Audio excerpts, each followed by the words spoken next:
রকমের দুর্নীতি, অন্যায়, অবিচার, সুদখোর, ঘুষখোর, জিনা, বদমাইশি সবকিছু বন্ধ হয়ে যেত সমাজের ভিতরে যদি কোরআনের আইন চালু থাকতো। ঠিক কিনা বলেন?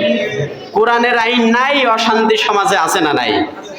যদি এই অশান্তিকে ফিরিয়ে আবার শান্তি আনতে হয়, তাহলে প্রত্যেকটা সমাজে, প্রত্যেকটা ইউনিয়নে, প্রত্যেকটা রাষ্ট্রে বাধ্যতামূলক 1400 বছর আগে আল্লাহ পাকের কোরআনকে প্রতিষ্ঠিত করার আন্দোলন করতে হবে। ঠিক কিনা বলেন? তার কারণ সব সমস্যার সমাধান দিতে পারে। সমাধান চাও যদি জীবনে মরণে, ফিরে চাও খুঁজে নাও চোখ রাখো কোরআনে। ঠিক কিনা বলেন? সমাধান চাও যদি জীবনে মরণে, ফিরে চাও খুঁজে নাও চোখ রাখো কোরআনে। এ তো চির অম্লান চির মুক্তির ডাক, এ তো মহাবা